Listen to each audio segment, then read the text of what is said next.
2023년 마지막 주일 예배에 복음에 대하여 다시 말씀드릴 수 있게 되어서 매우 기쁘게 생각을 합니다.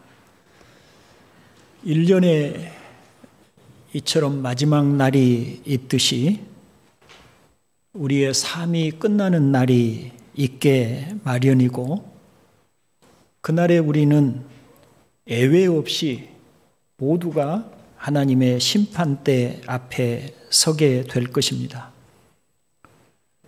그때 만일 우리가 헛되이 신앙생활을 함으로 구원을 받지 못한 채로 그 앞에 서게 된다면 그보다 더 불행한 일이 없기 때문에 우리가 참 신앙에 서 있는지, 신앙의 열매가 우리에게 분명한지 확인하는 일은 너무나 중요한 일이라 여겨집니다.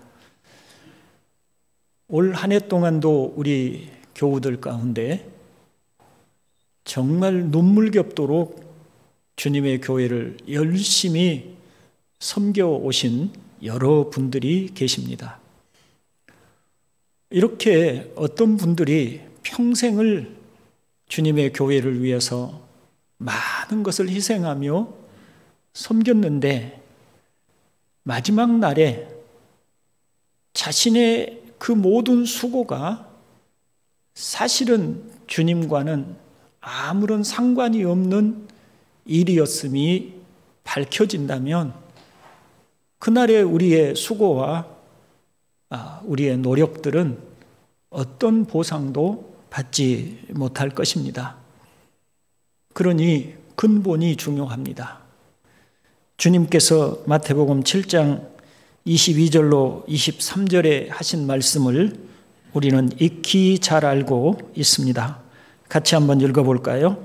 그날에 많은 사람이 나더러 이르되 주여 주여 우리가 주의 이름으로 선지자 노릇하며 주의 이름으로 귀신을 쫓아내며 주의 이름으로 많은 권능을 행하지 아니하였나이까 하리니 그때에 내가 그들에게 밝히 말하되 내가 너희를 도무지 알지 못하니 불법을 행하는 자들아 내게서 떠나가라 하리라. 아멘. 여기 그 날에는 바로 최후의 심판대 앞에서는 바로 그 날을 의미합니다. 거기서 우리는 이 세상의 삶에 대해서 결산하며 선악간에 그 행한 일에 대하여 심판을 받게 될 것입니다. 그리고 이 심판은 최후의 심판이어서 반복하거나 또 2심, 3심, 상급심으로 갈 수 있는 것도 아니고 다시 돌이키거나 기회를 얻을 수 있는 자리도 아니고 마지막 우리의 영원한 운명이 결정되는 자리입니다. 그러니 너무나 중요하겠지요. 그런데 거기서 주님의 꾸짖음을 받고 지옥에 던져지는 사람들이 있습니다. 그들은 예수 그리스도를 자신의 주님이라고 불렀고 예수 그리스도의 이름으로 여러 많은 일들을 했던 사람들입니다. 그럼에도 그들은 주님에 의해서 심판을 선고받습니다. 그러니 여러분, 우리가 참된 신앙의 자리에 있는지 점검하는 일이, 그래서 우리가 헛되이 믿지 않도록 주의하는 일이 그 어떤 것보다 중요하지 않을 수 없는 것입니다. 우리가 이처럼 우리의 신앙을 항상 점검해야 할 두 가지 이유를 말씀드릴 수 있습니다. 첫째는 사탄이 광명의 천사로 가장하여 늘 우리를 미혹하고 속일 수 있기 때문입니다. 바울이 고린도후서 11장 3절에서 이렇게 말을 합니다. 뱀이 그 관계로 하와를 미혹한 것 같이 너희 마음이 그리스도를 향하는 진실함과 깨끗함에서 떠나 부패할까 두려워하노라. 왜 성도들이 미혹을 받냐면 사탄이 뱀을 통해서 하와를 미혹한 것과 같이 사탄의 일꾼들인 거짓 교사들을 통해서 성도들을 미혹하기 때문입니다. 그래서 14절로 15절에서 바울이 이어 말을 합니다. 이것은 이상한 일이 아니니라.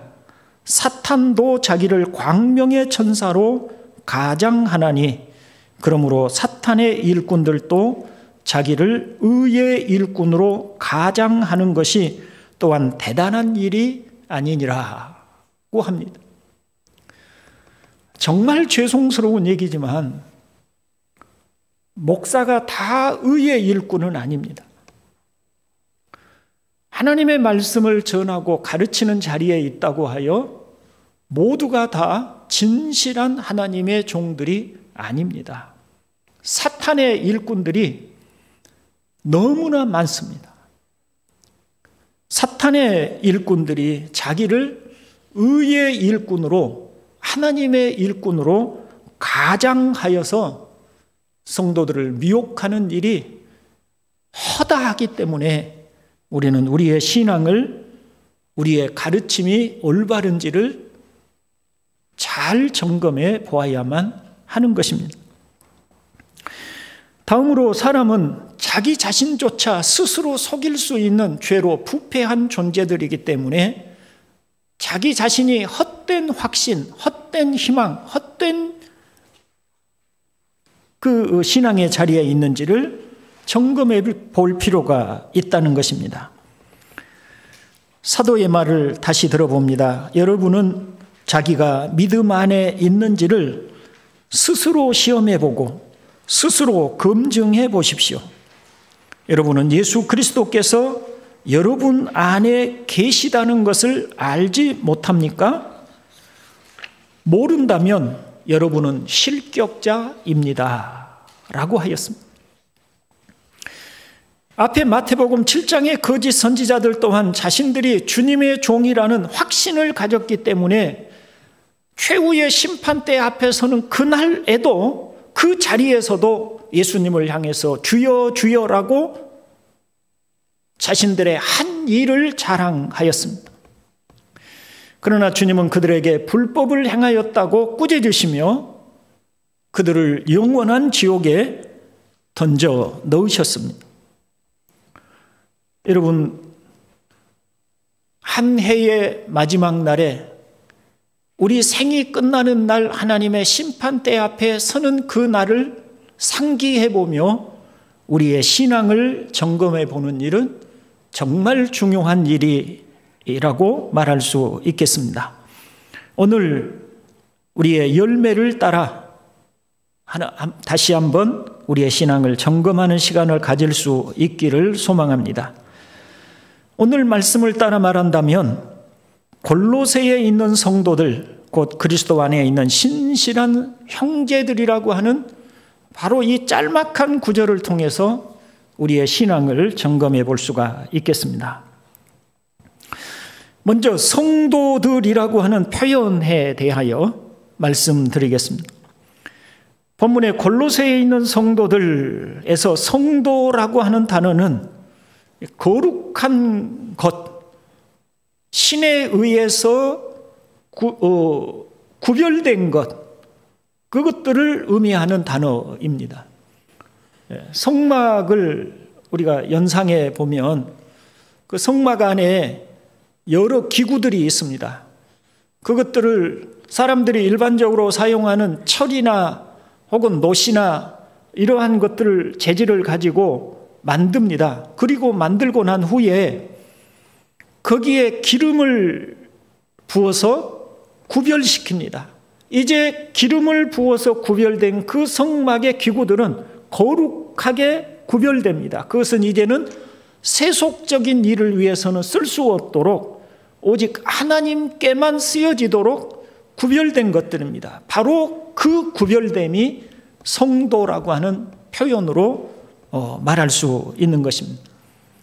가톨릭에서는 이 성도라고 하는 표현을 성인이라고 그렇게 말하고 있지만, 사실은 우리 모두가, 그리스도 안에 있는 우리 모두가 다 성도, 즉 성인인 것입니다. 골로새에 있는 교회는 웅장한 건물을 가지고 있거나 많은 숫자의 사람들이 모여서 장엄한 분위기를 풍기며 세련된 모습으로 예배하는 곳은 아니었습니다. 몇몇 가정의 소수의 사람들, 작은 숫자의 사람들이 모인 곳이었습니다. 거기 모인 사람들 가운데 아마 상당 숫자는 거기를 구성하고 있는 그 성도들이 몇몇 안 되는 그 구성원들 중에서도 다수의 사람들은 노예나 하층민들이었습니다. 여러분, 한번 조금 연상해 보면 이 노예들이 또 하층민들이 주로 무슨 일을 하고 하루를 보냈을까요? 그들은 멋진 옷을 입고 하루를 보내지 않았을 것입니다. 그냥 일복을 입고 먼지 속에서 흙을 묻히며 이런저런 잡일을 하며 하루를 보냈을 것입니다. 그리고 그들은 허겁지겁 저녁 식사를 마치고 그리고 난 후에 미처 씻을 틈도 없이 그 하루만 옷 그대로 교회로 모였을 것입니다. 그들의 모습은 바로 그런 것들이었습니다. 외적으로 보면 누구나 지나치면서 비웃고 저 사람들 저기 모여서 무엇을 하느냐고 조롱할 만한 그런 사람들의 모임이었습니다. 그런데 그들을 향하여 바울은 하나님께 속하여 거룩하게 구별된 사람들, 성인들이라고 그렇게 말하고 있습니다. 물론 그들 또한 원래부터 그렇게 거룩한 사람들은 아니었습니다. 그들이 예수 그리스도를 믿기 이전에는 틀림없이 그 당시에 대부분의 사람들이 그러하듯이 이교도들이었고 또 이방의 우상들을 섬기던 우상 숭배자들이었을 것입니다. 그런데 에바브라가 복음을 가지고 와서 전한 결과로 이교도들이며 우상 숭배자들이며 또 악한 행습을 따라 살면서도 그것이 잘못된 것이라고 전혀 생각하지 못하고 살아가던 사람들이 이제는 그로부터 구별되어서 하나님을 위해서 구별되어서 거룩하게 구별된 사람, 성인이라고 불려지게 된 것입니다. 어떻게 그들에게 그와 같은 변화가 일어나게 되었나요? 바로 복음 때문이었습니다. 복음은 단순한 교훈이나 이론이 아니라고 하였습니다. 복음은 살아있는 생명을 가진 씨앗처럼 고유한 복음의 능력이 있고 이 능력이 바로 적당한 환경을 맞이하면 열매를 맺는다고 하였습니다. 이 복음의 능력이 나타낸 열매의 핵심은 거듭나게 하는 것입니다. 어느 날 밤 주님을 찾아온 한 바리새인이 있었습니다. 그의 이름은 니고데모라고 하는 유대의 랍비였습니다. 그는 주님을 랍비, 즉 선생님이라고 부르면서 이렇게 말을 합니다. 우리가 당신은 하나님께로부터 오신 선생인 줄 아나이다. 하나님이 함께 하시지 아니하시면 당신이 행하시는 이 표적을 아무도 할 수 없음이니이다 라고 말을 합니다.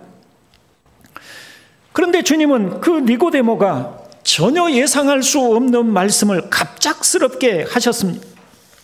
진실로 진실로 내게 이르노니 사람이 거듭나지 아니하면 하나님 나라를 볼 수 없느니라. 어떻게 보면 니고데모의 말에 전혀 맥락 없는 말씀을 하신 것 같습니다. 뜬금없는 말씀을 하신 것 같아요. 그런데 그 이어지는 주님의 말씀에서 주님이 그렇게 말씀하신 이유를 알 수가 있습니다. 주님은 육으로 난 것은 육이요 영으로 난 것은 영이니 내가 내게 거듭나야 하겠다 하는 말을 놀랍게 여기지 말라고 하셨습니다. 주님은 니고데모가 도덕적으로 혹은 율법적으로 훌륭한 생활을 하고 또 그런 이해를 가지고 사람들을 가르치고 선생 노릇을 하고 있겠지만 거듭나지 않으면 그와 같은 도덕과 율법적인 삶이 하나님 앞에서는 아무런 의미가 없다는 것을 말씀하시는 것입니다. 이런 생활은 육에서 난 육신적인 생활일 뿐입니다. 공자나 맹자와 같은 유학자들이 매우 뛰어난 도덕적인 삶을 가르칩니다.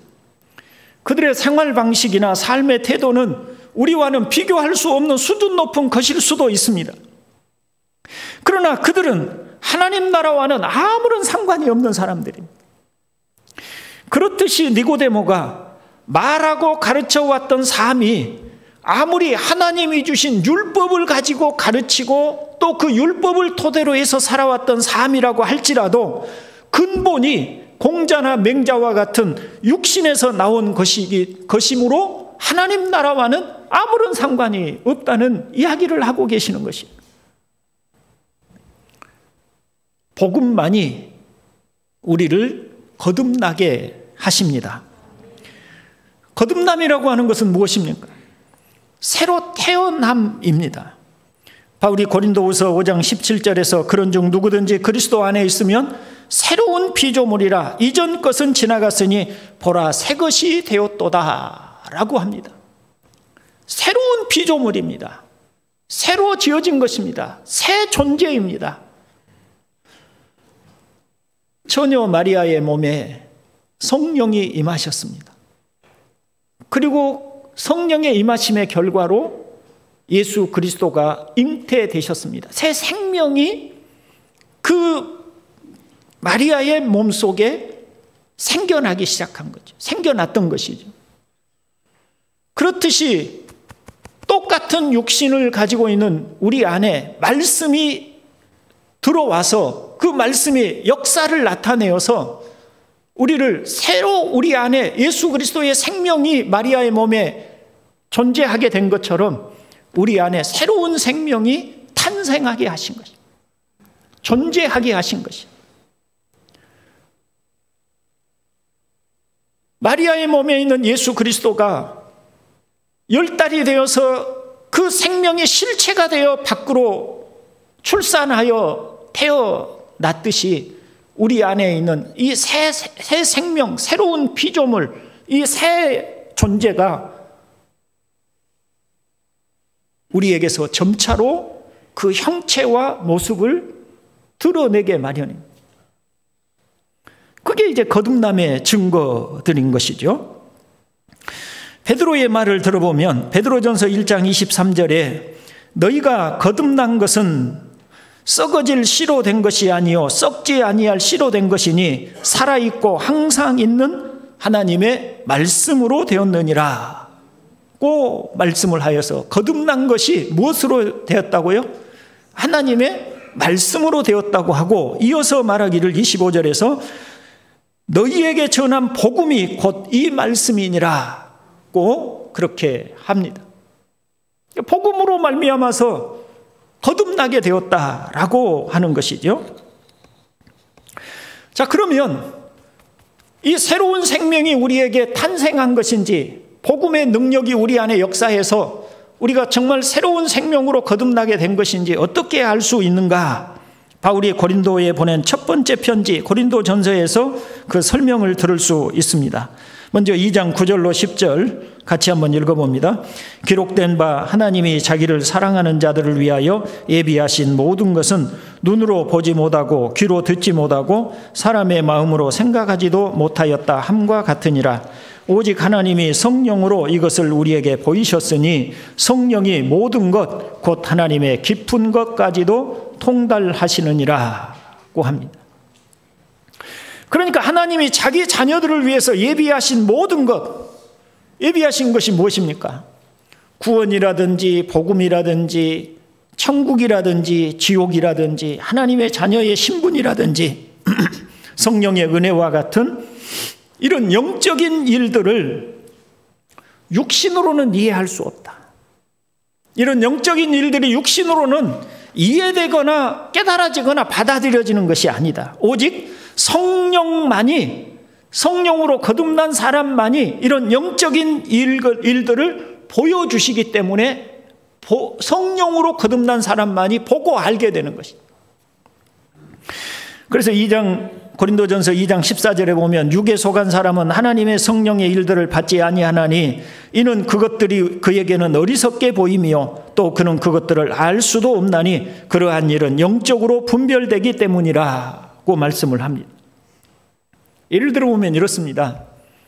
천국과 지옥에 대하여 하나님의 말씀을 들을 때 그것이 천국이 자기의 소망도 되지 않고 지옥이 자기의 그 두려움도 되지 않고 그냥 천국과 지옥에 대한 말을 들어도 아무런 감각이 없고 별 기대도 되지도 않고 두려움도 되지 않는다. 받아들여지지 않는다.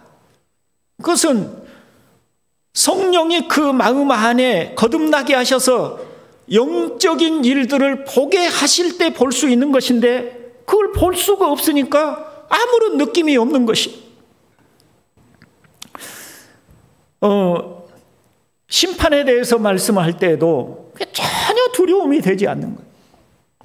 왜냐하면 육신에 있고 성령의 일을 받지 못하고 있기 때문인 것입니다.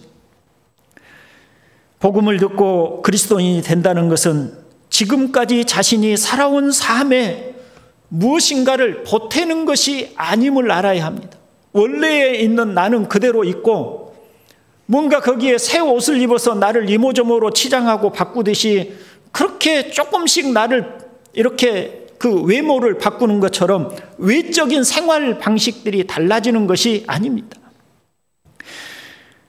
복음이란, 그래서 복음으로 거듭난다는 것은 우리가 완전히 새로운 존재, 우리의 안팎이 바뀌는 것입니다. 우리의 내면이 바뀌는 것입니다.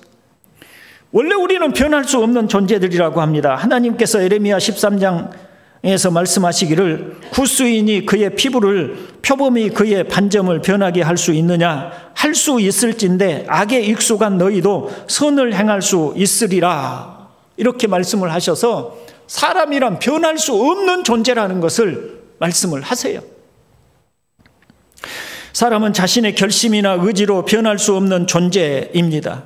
아마 여러분도 늘 신년이면 새로운 각오를 가지고 뭔가 결심도 해보셨을 것입니다. 그럼에도 불구하고 그 결심대로 잘 살지 못하지요. 대부분 작심삼일에 그치고 맙니다.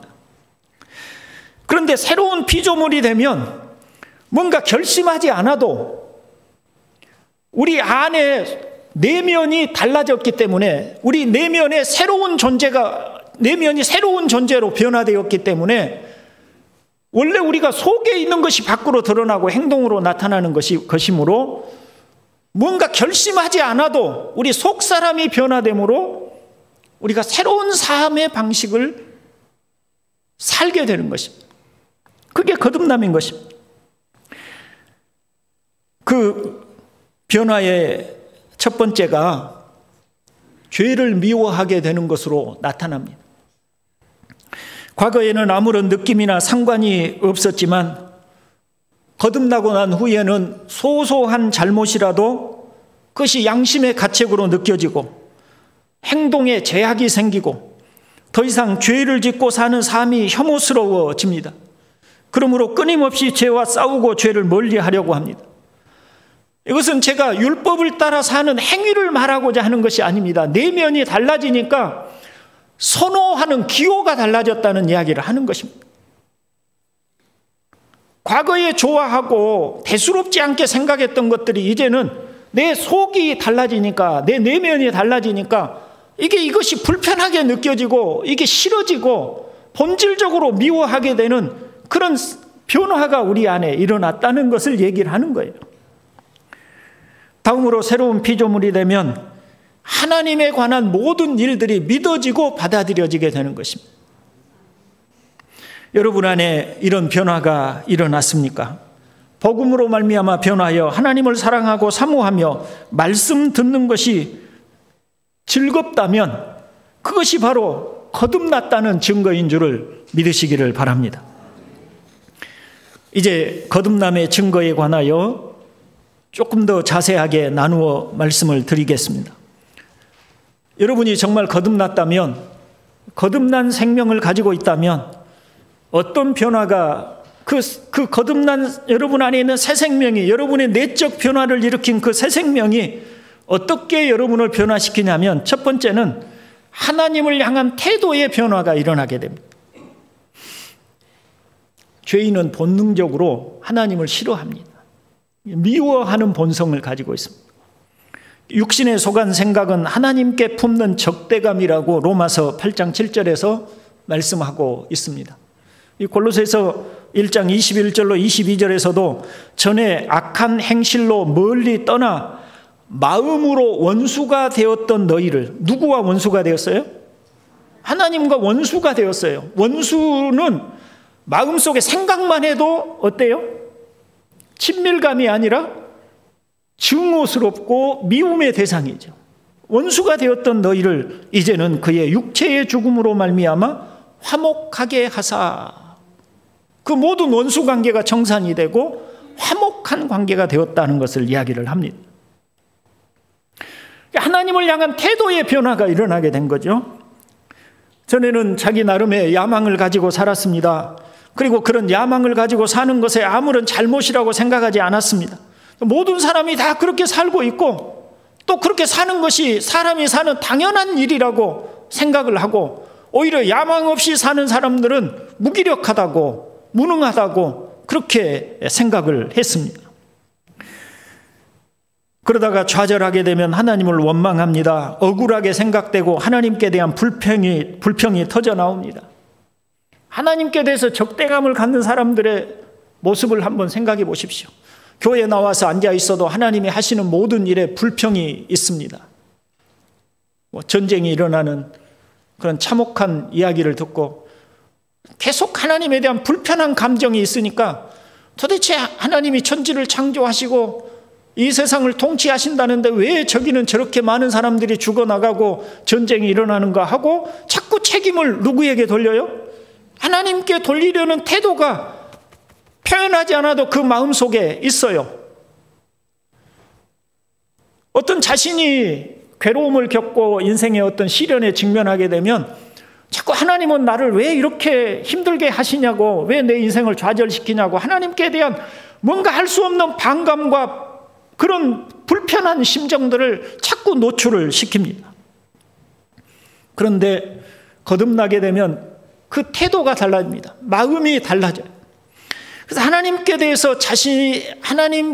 대해서 하나님이 나를 이처럼 사랑하셨다는 말씀이 감격이 되고 기쁨이 돼요. 그리고 하나님을 사랑하게 됩니다. 세상에 일어나는 모든 부정적인 일들을 들으면서도 그것은 책임이 인간에게 있는 것이지 하나님께 있지 않다고 그렇게 생각하게 됩니다. 하나님이 세상을 심판하실 날이 있다는 것을 스스럼 없이 받아들입니다. 대체로 사람들이 지옥에 대한 이야기를 할 때 많은 사람들이 거부감을 갖습니다. 그 자신과 상관이 없다고 생각하거나 혹은 지옥을 만드신 하나님에 대해서 불평을 하거나 또 배척하는 그런 태도들을 취합니다. 그런데 거듭나게 되면 그 모든 일들을 비록 자신의 상식과 또 자신의 그 지금까지 이해와는 다를지라도 그것이 하나님의 그러한 뜻임을 마음으로부터 받아들이게 되는 것입니다. 그게 거듭남으로 그런 변화들이 일어나게 되는 것입니다. 내적 성향이 달라진 것입니다. 다음으로 도덕적인 변화가 일어납니다. 거듭나게 되면 앞에서도 말씀드린 바와 같이 죄에 대한 혐오감이 생기죠. 우리가 하나님 앞에 죄인으로 살아왔다는 것을 깨닫게 됩니다. 억지로 강요해서가 아닙니다. 죄를 짓지 말라고 말을 들으니까 안 지으려고 애를 써서가 아닙니다. 그냥 죄에 대해서 혐오감이 생깁니다. 불편합니다. 죄를 지으면 작은 잘못이라도 하고 나면 마음이 불편하고 괴롭습니다. 그리고 마음속에 소원이 있습니다. 거룩해지고 싶은 소원, 정결해지고 싶은 소원이 있습니다. 그게 우리 안에서 본성적으로 우리 안에 일어나는 그런 그 내면의 변화로 일어나는 현상들인 것입니다. 옛날에는 일반적인 도덕 범주에, 세상에서 말하는 도덕 범주에 크게 어긋나지 않으면 그게 자기가 잘못했다고 생각하지 않았어요. 소소한 일들, 그냥 사람들이 일반적으로 살아가는데 소소하게 행하는 그런 잘잘못들에 대해서 그것들이 뭐 다 사람들이 다 그렇게 사는 걸, 다 사람들이 그거에 대해서 뭐 무슨 뭐 거부감 없이 다 그렇게 사람들이 마치 물고기가 물속에서 숨을 쉬듯이 그렇게 다 같이 그 속에서 사는 걸, 그게 뭐 내가 잘못 살고 있다, 뭐 내가 무슨 죄인이다, 그런 거에 대해서 생각이 없습니다. 그런데 거듭나게 되면 우리 안에 내적 성향이 바뀌니까 그것들이 거슬립니다. 불편해집니다. 괴로워집니다. 그리고 자꾸 정결하기를 원합니다.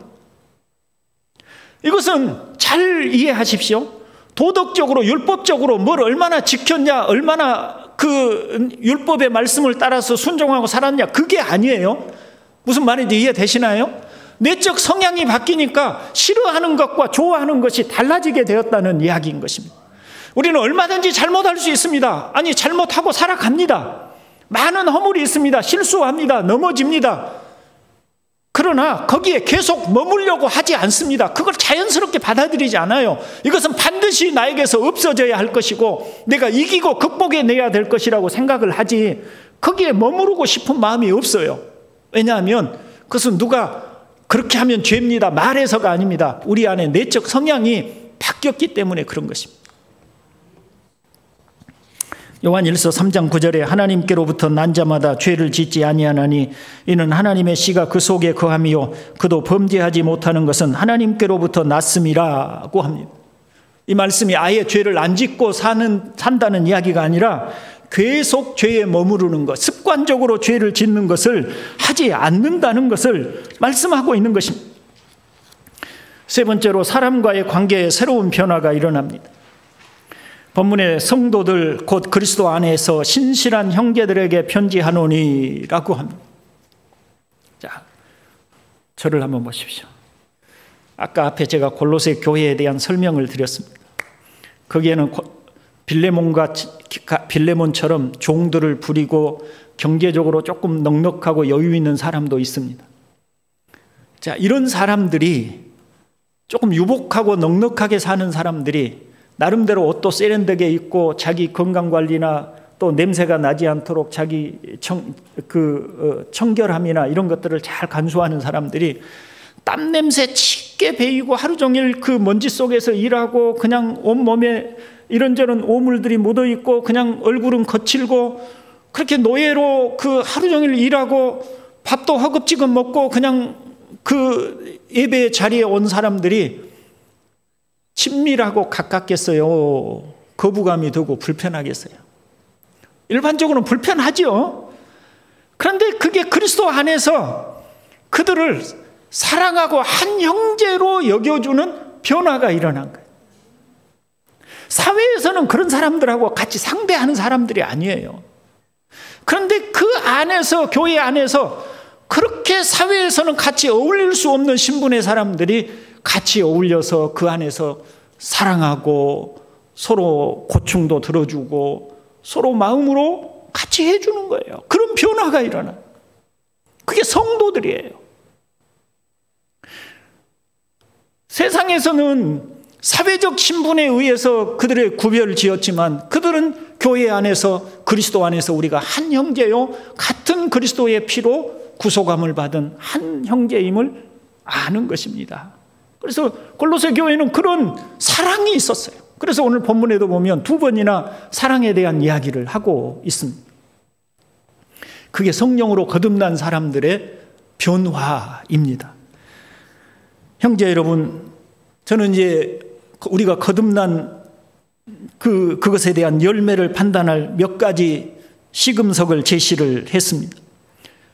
만일 여러분들에게 이 거듭남에 대한 그런 그 증거에 대해서 예라고 대답할 수 있다면 여기 있는 여러분은, 그 예라고 대답할 수 있는 여러분은 참된 그리스도인임을 믿으셔도 됩니다. 우리의 열매가 그것을 증거합니다.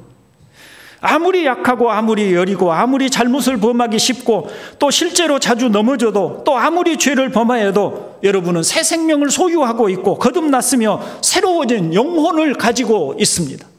여러분은 오늘 주님이 여러분의 영혼을 부르셔서 심판대 앞에 서게 되는 날이 있어도 여러분은 걱정하지 마십시오. 하나님의 구원이 있습니다.